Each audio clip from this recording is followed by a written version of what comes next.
9. May 1945, Cologne. In a cheap school notebook, a civilian named Karl wrote, "We will ration truth like bread, or we will not eat at all."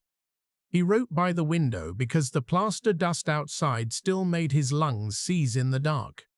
He used a pencil stub his son had used for Latin declensions before the school burned. The line came first.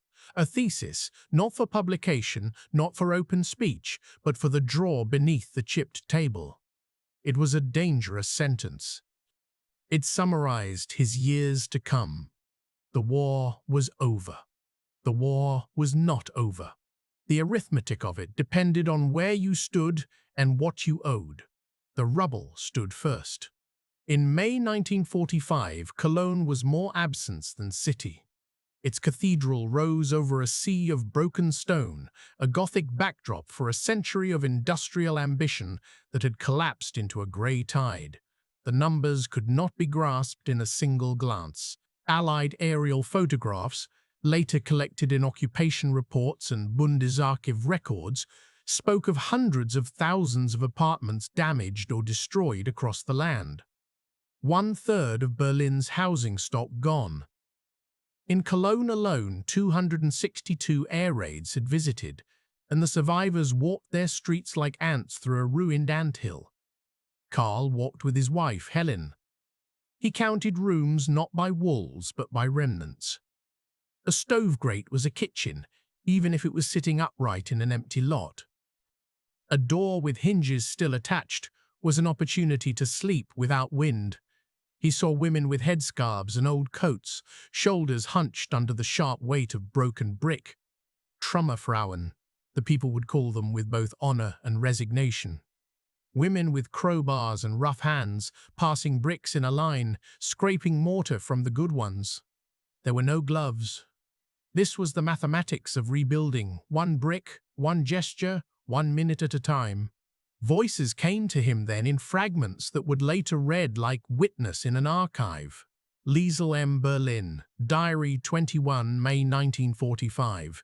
We take the bricks like potatoes from a field. One must do it with both hands or you think too much about why you are doing it, and then you cannot move.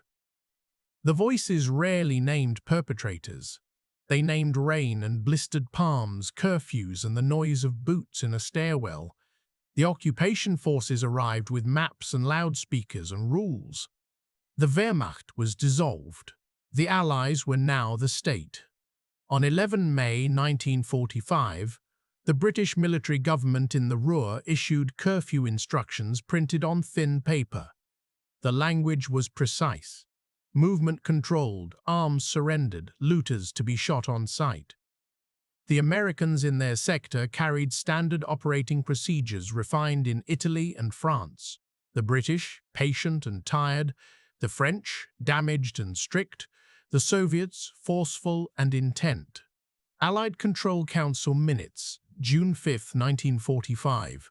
Authority in Germany will be exercised by Commanders-in-Chief of the Armed Forces. The sentence carried a weight, uniformed in English, Russian, French. The effect on civilians was immediate. You learned to listen for the patrol's steps. You learned to carry your papers. You learned that silence kept you healthy. There was no need to be heroic. There was a need to be careful. For women in the East, there were fears that did not diminish with a curfew. Rape would not appear in the first public narratives. It appeared in diaries, in whispers, in medical records filed in the bottom of cabinets. Physician's report, Friedrichshain, Berlin, May-June 1945, on file at local archive, multiple injuries consistent with assault. Patient refuses to report to authorities, advises fear of reprisals. The arithmetic of shame was in the negative. American leaflets warned against fraternization. The ban would last only months. Hunger eroded policy. Cigarettes were a currency. Coffee had biblical power. A chocolate bar could quiet a crying child. A soldier with a pack of Lucky Strikes could move a queue like a priest with absolution. U.S. Army Civil Affairs Report, Cologne District, June 1945. cigarette consumption in black market activities exceeds ration quantities by a factor of 10. The smell of tobacco became a ledger entry. Carl had served as a clerk in an army supply unit, an assignment that had spared him frontline terror. He had been conscripted in 1940, filed requisitions, counted boots, transcribed serial numbers. He had an NSDAP membership card dated 1939, signed under pressure from a superior who suggested that advancement required alignment. He had attended party meetings without passion. He had learned to never leave papers lying around. He had learned to speak in passives. He came home to a city that was not there, and to a family that was a mathematics problem with missing variables. His younger brother, Friedrich, had last sent a postcard from somewhere east of Riga in 1944. His father had died in an air raid in 1943, identified only by a belt buckle retrieved from a crater. His mother had evacuated to the countryside and had not returned. There was a letter in the post office for Helene, a standard form informing her that the building where her sister had worked had been totally destroyed. It did not list a cause. The new language would be precise about some things and vague about others. Before any new order came, there was the problem of food. The winter of 1945–46 was harsh. The winter of 1946–47 was worse. Combined harvests had failed, transport networks were shattered, coal was short. Ration cards were printed. 5 categories: manual workers at the top, holders of heavy labor coupons, office workers below. Children had their own lines. The mathematics was brutal. Then 1,000 after a shipment from Sweden arrived. Allied intelligence summaries carried the numbers as if they were troop counts. British Zone Weekly Report, 14 February 1947. Caloric intake in urban centres averages 950 per capita per day. Morale low. Black market activity increasing. Carl watched the lines and learned the conversion rates. 1 loaf of bread for 2 packs of cigarettes. 1 piece of bacon for an afternoon repairing a roof. 1 ride on a coal barge for an afternoon lifting sacks at a warehouse. The Reichsmark was designed ink on worthless paper. It folded neatly. It bought almost nothing. American notes acquired the smell of authority. Economic Division Memorandum, U.S. Zone, December 1946. Non-monetary exchange predominates. Cigarettes function as primary medium. The mathematics of money had lost the difference between symbol and substance, and the people lived in that loss. There was also Hamstern, the foraging trips to the countryside. Civilians with backpacks and those old Wehrmacht bread bags. They knocked on farm doors, traded jewelry, linen, family heirlooms for potatoes. Small crimes accumulated like dust. A sliver of coal slipped under a coat at a warehouse. A forgotten sack found on a wagon. Cologne City Police Report, November 1946, detained 7 persons for illegal coal possession. Confiscated quantity equals 2 sacks. The numbers were tiny, the needs enormous. In cities, women organized rubble crews and made soup for one another. They used tin cans repaired with wire. They wore men's trousers and gashes on their palms. Men were often missing. Dead, still POWs in camps across France, the United States, the USSR. The men who returned in those months often returned with a photograph in a pocket and a shadow on their faces. POW questionnaire, U.S. camp in Alabama, April 1946, intends to return to Cologne if home exists, no political affiliation beyond compulsory. The answer had become a category. The question was, what to do with categories when the state had been contaminated by them. Denazification began as a principle and became a process. The Americans brought forms. The Fragebogen was a questionnaire with up to 131 points. Past memberships, donations, positions, a declaration of what you had been. The categories mapped to a matrix: major offender, category offender, category 2, offender category 2, lesser offender, Category 3, follower, Category 3rd, exonerateds, Category 4th. Each category tied to sanctions, prison, loss of property, loss of profession, a certificate of clean hands. Karl filled out his Fragebogen in June 1946 in a school building that still smelled of burned varnish. He listed a party membership, dated, a clerk's rank, a salary that had never been much. He listed attendance at 2 rallies because it would be discovered anyway. He wrote his name carefully, keeping his hand steady so it would not look like a liar's hand. He waited. Spruchkammerfile, Cologne, 1947. Case number redacted. The defendant appears to have been a Mitläufer follower. No evidence of criminal acts. Recommendation, Category 4. The hearing was held in a classroom where children used to recite poems. Now witnesses came to certify that a neighbor had been decent. These papers acquired a nickname, Persilschein, whitewashing certificates like the laundry soap that promised clean. The numbers were never what the slogans had implied. Thorough justice was not a possible policy. The arithmetic of guilt ran up against the arithmetic of stability. There were 7 million party members in 1945. There were not that many prison cells. There were not that many judges. There were not that many people trained to operate power plants or streetcars or municipal water supplies who had never joined a Nazi organization in some form. And there was a new fear now. U.S. Strategic Intelligence Report, February 1947. Communist agitation observed in industrial centers. Anti-communist sentiment among conservative groups may facilitate stabilization. The Cold War complicated the mathematics of guilt with the mathematics of containment. It became clear to men like Karl that the system needed to separate the few from the many and return the many to their desks.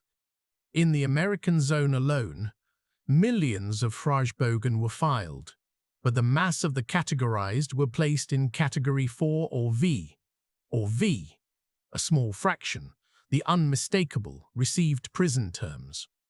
Others were banned from teaching for a time, then returned. Some were never removed. Others were removed and then reinstated by new laws, like the 1951 law regulating the status of former Reich civil servants, Article 31 of the Basic Law, a bureaucratic amnesty that wore a factual face. Bundesarchiv, Administrative Files, 1951. Approximately 150,000 former civil servants to be reintegrated under Art. 31.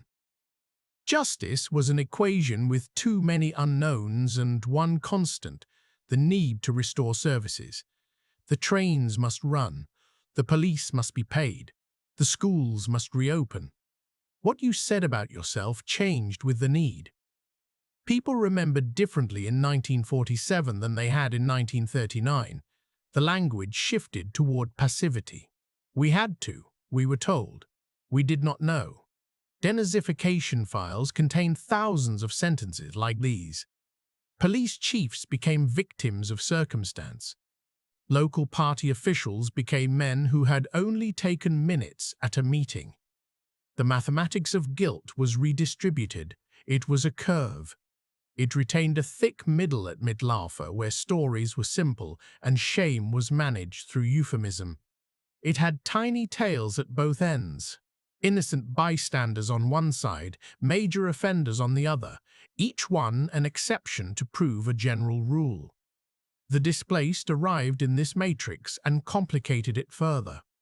Trains came into Western stations with carriages filled with Germans who had not been there before. The word for it in official German became Vertriebene, expellés, and it carried its own political weight. From Silesia, from Pomerania, from East Prussia, from the Sudetenland. Documents speak of 12 million people on the move. They arrived with boxes, sacks, sometimes nothing. In Lübeck in October 1945, municipal minutes recorded the reception of a train from Königsberg, 1,200 persons, 50 sick, 18 orphans. They were assigned to barns, sheds, rooms already with families inside. Kiel Housing Office, allocation sheet, 5 November 1945, house at Redacted Street, 3 rooms, allocated 8 persons. Shared kitchen, toilets in courtyard. Note complaints from landlord. The arithmetic of rooms was worse than the arithmetic of food. You could water down soup. You could not create an extra bed from air. In Cologne, Karl had a small apartment with 2 rooms. The city assigned 1 room to an expellee family, 3 persons, a widow from Breslau, named Anna and her 2 children. They moved in on 16 December 1945 with a trunk that had been carried through snow and threats and had lost 1 hinge. They brought a photograph album and a crucifix. Locals called them refugees with a sharp edge. Local resentment met the expellees' resentment and sparked. In the same buildings, people would say, "We suffered too." The suffering was real. The competition was real. Cologne municipal complaints, January 1946. Tenant disputes over stove hours escalated into fistfight. Police intervened. Cause, cooking time and use of bread ration cards. The arithmetic of scarcity did not permit a polite society. The occupation reports tracked it all with crisp, unemotional language. British Control Commission, Ruhr, Weekly Summary, the January 1946. Integration of expellees remains problematic in rural districts. Hostility among local populations observed. Increased petty theft reported. The DP camps for non-German displaced persons were nearby and were a different story. They became a mirror that German civilians could not easily avoid. The Allies, particularly in the American zone, set up displaced persons camps for liberated forced laborers, concentration camp survivors, and POWs from the East who could not be sent home or would not go. There was a DP camp in Fürstenwald, near Wolfratshausen, south of Munich, designated primarily for Jewish survivors. There were others at Landsberg, at Feldafing. In the British zone, there was Bergen-Belsen, transformed from a concentration camp to a place of life with inadequate facilities. UNRA report, Bergen-Belsen DP Center, December 1945, population 11,000. Tuberculosis high. Food supply improved from previous quarter. The language of both reports and memories carried a strange tension, the bureaucratic calm of numbers, the fact that those numbers were human beings named Chaim, Rivka, Jurek, Yelena, whose families had been destroyed within sight of factory smokestacks, whose chimneys had often been visible from German town squares. For a German like Karl, contact with this reality came in ordinary ways. He saw a column of DP youths walking with a soccer ball on a Sunday morning near the fence of the camp. He heard Yiddish in the market. He saw a woman in an oversized coat with a deformed number not fully erased from an arm. He read an Allied poster about what was done in your name. He did not walk into the camp. Civilians were restricted. He delivered a stack of forms to a municipal office that processed requests for increased rations for TB patients in the camp. He signed the bottom of a requisition for timber to repair a barracks roof after a storm. On 7 February 1946, he wrote in his notebook, "In the station today, a boy with a suitcase labeled Landsberg. He has the eyes of a person older than me. I thought of my brother. I felt shame, and then anger that I felt shame." Denial operated not simply as a refusal to accept evidence, but as a system of thought that allowed daily life to proceed. "We did not know" was often a partial truth. Many did not know the scale, the mechanics, the lists of place names that would later define the bureaucracy of murder. Many knew of disappearances, of fires, of trains. Roads had been closed, people were taken away, anti-Jewish laws were public, propaganda had been constant. The detail of gas was not in the Gazette. The mathematics of knowledge was fuzzy. It allowed for plausible deniability at dinner and a protest of ignorance in hearings. Mittlerfer testimony, Spruchkammer, Düsseldorf, 1947. We heard rumors. I did not believe them. We had our own problems. The sirens. The ration cards. The arithmetic of attention had been rationed too. The back and forth between memory and necessity was not only moral, it was economic. In 1947 and into 1948, a new word moved through the zones: reconstruction.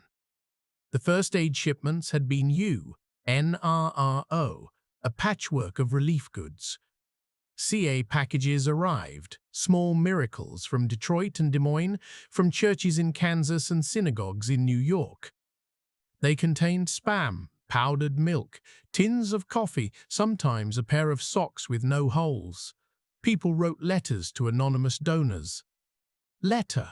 Helene K. to Care, Chicago, 23 August 1947. We opened the package and cried at the smell of coffee. You must forgive the personal. It gives one back dignity. Dignity is a ration, too. Then came the Economic Cooperation Administration, the Marshall Plan. It arrived not as a loaf of bread, but as a ship with crates marked ERP, as a machine lathe manufactured in Ohio, as a consignment of sheet steel, as a gearbox.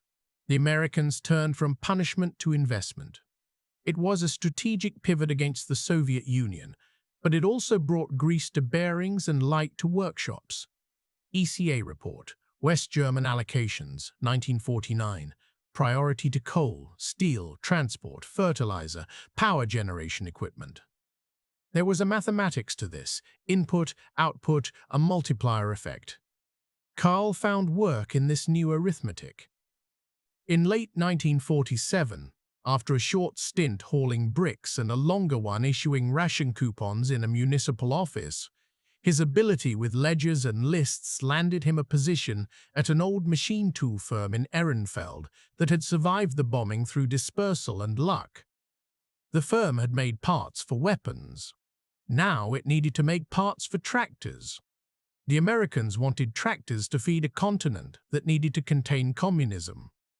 Karl's desk was a piece of salvaged furniture with burn marks, but it had drawers that could lock. His new job had a title: procurement clerk. It came with a commute through neighborhoods still visibly injured. He wore a tie that had survived in a trunk, patched invisible on the underside. He learned the ERP codes for shipments, the procedures for requisitioning steel, the vocabulary of a new discipline called productivity. He saw a paper once in English with a bold line: Wohlstand für alle, wealth for all, the phrase of a man named Ludwig Erhard, who had a smile and a plan. Before the plan could work, the money had to change. The reform of June 20th, 1948 arrived like a lightning strike. Overnight, the Reichsmark died and the Deutsche Mark was born. 20 for 1 at first, 10 in hand, the rest in a bank. Salaries were converted. Debts were wiped. It was unfair. It was efficient. It struck at the black market and gave hope the scent of new paper. British Zone Report, 22 June 1948, shops reopened with heretofore unseen stock. Public mood improved markedly. Karl remembered the next morning like a marching song in a different key. The shop windows had inventory that had been hidden. The day before, the baker had had no bread. The day after, there were rolls. There were also complaints, undercurrents of anger, precise debts forgotten like crimes in a general amnesty. The arithmetic of wealth began again at zero, and it had traces of the old arithmetic of guilt beneath it. If money was now tight and real, coal was still a problem. The winter of 1948–49 was saved for Berlin by a heroic operation that belonged more to wartime fiction than to recovery narratives. The Soviets blocked the land routes to West Berlin in June 1948 to force the Western Allies out. The airlift responded with planes and schedules and logistics. The mathematics of the Berlin airlift was a clean set of lines and numbers, an engineering religion, tonnage, sorties, corridor widths, runway lights, Hershey bars dropped on parachutes tied to handkerchiefs. 24 June 1948 to 12 May 1949. 2 million people sustained by planes, by aviation gasoline, by the stubborn courage of pilots. U.S. Air Force Statistical Summary, 1949. Delivery of 2,088 tons in 2,078 tons in 2,084 flights. Average per day 8. Children waved. Adults in West Germany drew conclusions. The war had ended with surrender to the West. Now the future depended on a partnership with the West and a quiet war with the East. The political structure followed. The Basic Law came into effect on 23 May 1949. The Federal Republic of Germany was proclaimed, a capital in Bonn. A chancellor named Konrad Adenauer, a man with a face made for frowning and a patience made for moving stones one at a time. The promise was modest and staggering. Democracy, a state of law, a social market economy that would mix competition with social insurance. For Karl, it meant that he filled out more forms. It meant that municipal regulations now came on new letterhead. It meant that his office received a faxed Resthaufte T-Feld as LLSE. It meant that his office received a faxed Haufte-Then, still teletyped list of directives from a Ministry for Economic Affairs that appeared to speak like a mathematician, not like a prophet. It also meant that compromises were institutional. The Article 31.1 Law of 1951, the Lastenausgleich of 1952, the compensation rules for victims of National Socialism, Wiedergutmachung. The last had a human intent. It also had a bureaucracy that could make a person wait. Application for compensation, Cologne, 1954. Applicant requests acknowledgement of persecution and compensation under BEG. Missing documentation due to wartime destruction. Many claims were valid, some were confused, some were fraudulent. Nearly all required a file and an official signature. The mathematics of mercy struggled against the mathematics of coverage. There were not enough clerks to keep up. Karl filed procurement papers for lathes while across a hall, a Jewish survivor filled out a form that tried to convert fear and loss into a number. The Lastenausgleich law redistributed wealth to expellees who had lost property in the East. It was a mathematical exercise on paper, dividing an imaginary sum to salve real losses. It helped in ways, angered in others. Locals complained that the refugees were privileged. Expellees complained that they were accused of ingratitude. Political parties built bases on this arithmetic. The All-German Bloc League of Expellees and Deprived of Rights, BHE, found votes where rooms and rice were measured. In Karl's desk, the notebook grew heavier. He wrote on 18 March 1950. In the lunchroom today, an engineer who had signed papers with the old symbol turned to the radio and turned it louder for a speech by the Chancellor. We ate pea soup and spoke of steel. Nobody said anything about anything else. He recognized that silence had become a policy in life, as it had at the dining table. You did not need to be told to be quiet. You remembered a friend's hearing. You remembered a neighbor's son who had not returned. You remembered the man in the DP camp who looked at you and then away. The silence was a pact. School books taught a new narrative. The old text with its pages on the Führer and maps of lost territories was pulped. The new text forbade them. It spoke of true democracy, of equal rights, of parliament and parties. It discussed the Nazi period as what they had done. The book spoke of the suffering of bombings, of hunger, of homelessness, of family separation. They did not dwell on concentration camps beyond a paragraph and a picture. This was not conspiracy. It was curriculum, built by a country that was building an economy and a government, and trying not to collapse under the weight of its past. State Ministry of Education, North Rhine-Westphalia, 1952, Curriculum Guidelines, emphasis on democratic values, moral instruction, civic participation, historical treatment of recent events to be age-appropriate. Age-appropriate had a long shadow. There were public commemorations. In Cologne, a memorial day for the dead of the war included speeches about sacrifice, about endurance, about the righteousness of the task of rebuilding. The sirens were remembered. The burning nights were remembered. The lost cities of the East were recalled by refugees carrying banners with names: Breslau, Königsberg, Stettin. They sang songs about home. Rarely did the speeches mention Jews. Rarely did they mention the crimes with names. It was not denial.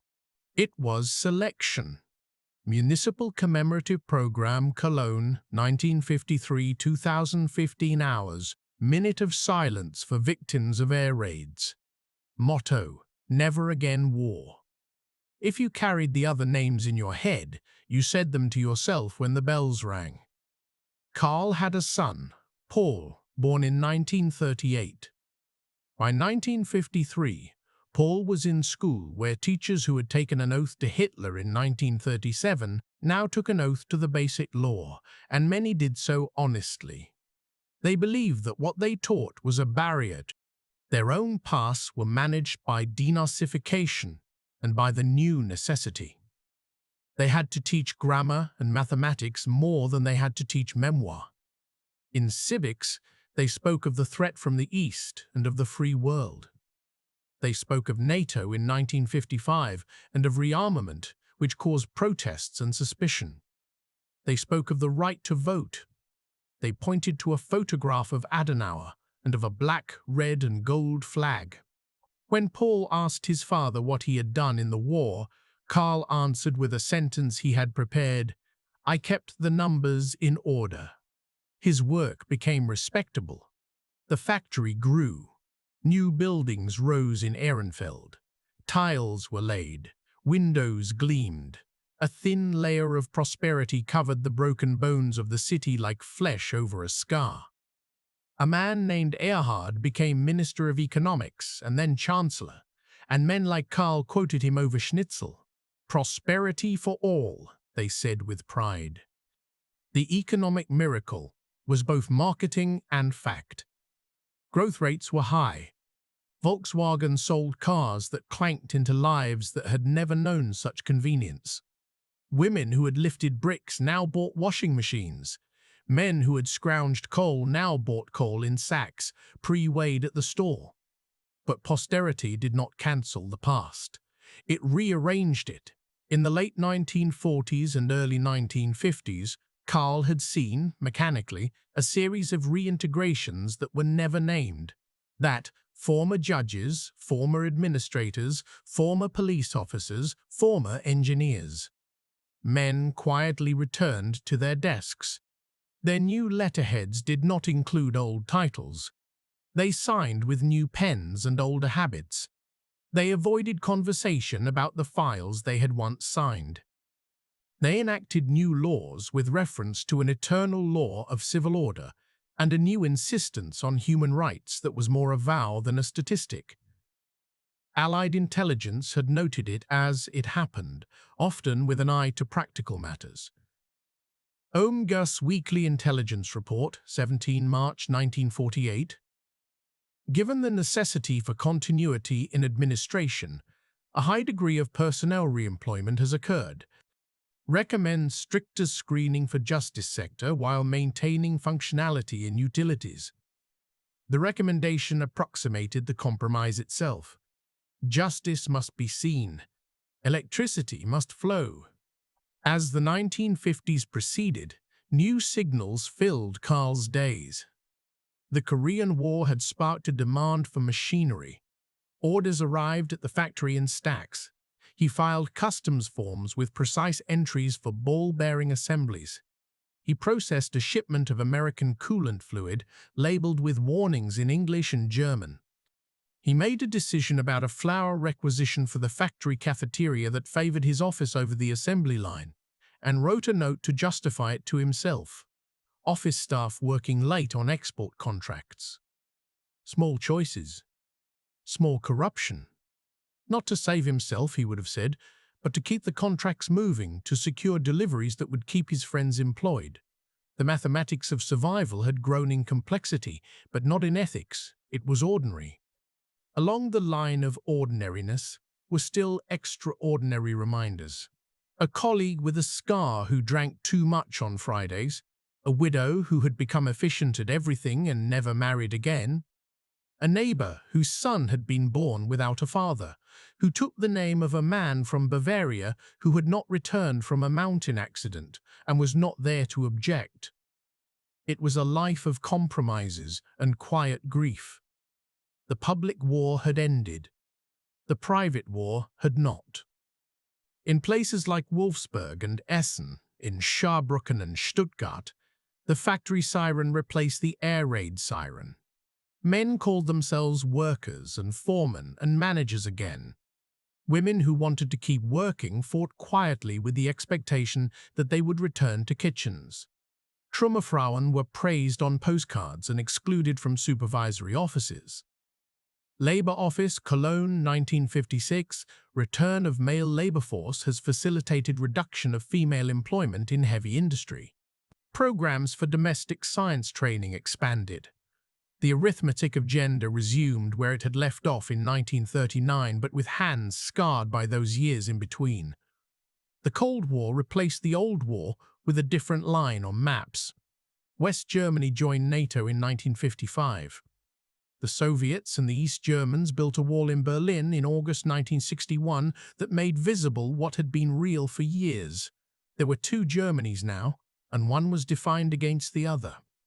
In the East, denazification had been more thorough in some sectors and brutal in others, replaced quickly by a new orthodoxy under a red flag. Karl read about it in newspapers that filled their opinion pages with editorials about freedom. He agreed partly and disagreed silently with parts. He had known men who had fled east, not for politics but for love. The mathematics of ideology could be as blunt as the mathematics of calories. The question of what to do with the memory of crimes pressed up in odd places. In 1958, the Central Office for the Investigation of National Socialist Crimes opened in Ludwigsburg. New cases began. Old men returned to courtrooms, witnesses aged, the legal machinery turned. Trials reached back into the past with long, thin fingers. They were not many. They were enough to unsettle. Bundesarchiv press clipping, 1959. Trial of former camp guard in Cologne adjourned due to illness. New testimony expected. Karl read the newspaper with his morning coffee and felt the stomach sensation he had felt once in a different city when the siren was late, a lurch, a sense of no air. These were not his crimes. He had never stood at a pit. He had sorted socks. He had made the arithmetic of distribution into his life's work. But he was a citizen, and the crimes had been committed in his name, and he had made committed in his name, and he had made their own compromises with men who had made their own compromises with those times. He had welcomed his job back when the man who signed his letter of appointment had also signed a letter in 1943, assigning a shift of forced laborers to a subplant. He had never asked the man whether he had known what had happened to the Poles after the war. He had never asked himself whether the question had an answer that mattered to the soup on his table. He had rationed truth like bread. There were connections with the survivors even in this time. One day in 1954, a man named Chaim returned from abroad, a small businessman with an import-export operation in Antwerp. He had lived in Cologne as a boy. He visited the old neighborhood, saw a pedestrian precinct where his father's shop had stood. He wrote a letter to the newspaper that was published on page 3. Letter to Editor, Kölner Stadt, Anzeiger, 13 September 1954. I came to see what is left and to find my own name in the faces. I found no one. I do not accuse. I remember. I ask you to say the names out loud. The letter was discussed in offices and apartments for a day. Then it was folded and used to light a stove. It could not be different then. It was not possible to speak it all and eat in the same week. The system created a culture. Public rituals commemorating air raid victims, gradual acceptance of moral responsibility in narrow legal terms, an emphasis on rebuilding as an act of atonement that required no confession, an education system that pivoted toward democracy with references to never again, and all of it layered over households where the primary concern was to keep the children from growing up hungry. The war's survivors were plentiful. Their categories varied: former soldiers, expellees, bombed-out families, widows, orphans, forced laborers who stayed, Jews who returned to find empty synagogues and full silence. Their stories intertwined awkwardly. A meeting in a shop between a woman who had lost everything in Breslau and a woman whose husband had been killed over the channel produced no reconciliation. It produced a polite exchange and a folded receipt. But there were also acts of kindness that did not make it into files. A loaf of bread delivered without a note. A job offered quietly to a man whose politics were suspect in the new environment. The mathematics of kindness has no line in the ledgers of the Ministry of Finance. What is counted is what is archived. Systems favor numbers. Histories prefer stories. The German post-war years have both. There are the lists compiled by the Allies, the occupation reports on calories and coal. There are the Spruchkammer files with their tidy categories listing so many Mitläufer that the word blurred. There are the case files of compensation for survivors with names and addresses and attached affidavits that fail to capture what it means to have lost one's family and then to have to prove it to a clerk. There are municipal housing lists assigning human beings to square meters. There are oral histories recorded decades later where a woman in her 80s says, "As a girl, I carried bricks bigger than my head," and then tells how she once saw something on the edge of a town that she cannot forget and cannot describe. Carl kept his notebook. He wrote less in the late 1950s as life became busier and more comfortable. He was promoted to senior procurement officer. He bought a radio and then a second-hand car. He drove with Helene to the Eiffel on Sundays. They ate cake in a cafe with curtains that were clean and white against a bright window. He carried his guilt like a coin in his pocket. He rarely looked at but felt with his hand when he was nervous. He had not been a criminal. He had lived in a system. He had understood, too late, what had been required of him then and of him now. In November 1961, the Berlin Wall was new concrete. Police stood with hands in pockets, looking large in thick coats. In Bonn, the Bundestag debated things whose names sounded like a balancing act between morals and material: defense budgets, social policies, European integration. In his office, new files arrived with European Community letterhead. The past came into the room oddly in a conversation about a supplier in Austria whose owner had once been a man of consequence under the old regime. The deal was good. The quality was high. The paperwork was in order. The signature would bring the quota numbers into alignment. Carl went home and took out his notebook. He wrote a line. He was a man of careful words. The first line he had ever written had been a thesis, dangerous and compressed. This line would be the echo for a life that had learned too well how arithmetic could stand in for judgment and how compromise could turn into habit. 19. November 1961, Cologne, he wrote. I have lived in a peace that required that I not ask certain questions out loud. We rebuilt our houses with bricks and our democracy with bargains. In my city, the front line after 1945 has always run not across a field but through my files. He looked at the sentence. He wanted to write more, but decided that concision was faithful to the way he had survived. He closed the notebook and put it back in the drawer. The stories around him would continue to be told in both numbers and names, in both curated public ceremonies and private grief. Children would ask different questions as schoolbooks grew bolder in the late 1960s. Trials would come. One generation would criticize another. Savings accounts would grow. Apartments would be remodeled to include a second bathroom. The expellees would fade into the general population. The DP camps would close as survivors emigrated or rebuilt lives in new towns. The words that had once been whispered would become print. The mathematics of guilt would be recalculated. The arithmetic of survival would be called something else. But the ledger of his life in those first years after 1945 would remain in the simple acts he wrote about without adjectives. A form he signed, a ration he denied, a room he shared, a black market purchase of a pair of shoes for his son paid in cigarettes he had hoarded with shameful pride, a hand extended once to a woman in a heavy coat he did not recognize as she stumbled in a tram doorway. It is possible to make a city with brick and forget who laid which brick. It is possible to create a decent republic with former servants of a dictatorship if there is a firm constitution and a vigilant populace and a sense of danger from elsewhere to keep everyone disciplined. It is harder to make an individual conscience clear. Carl's remained cloudy and functional, a weather that produced both rainbows and mold. Occupation reports fade to yellow in files stored in a basement. Bundles of Spruchkammer decisions gather dust.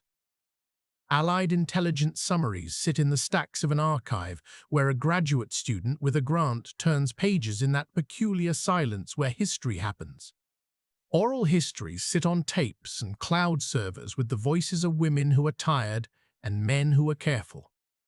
A child's school composition from 1952 begins. My city is beautiful because it has new fountains. The composition does not mention that the water pipes were repaired by men who had once placed bars on a neighbor's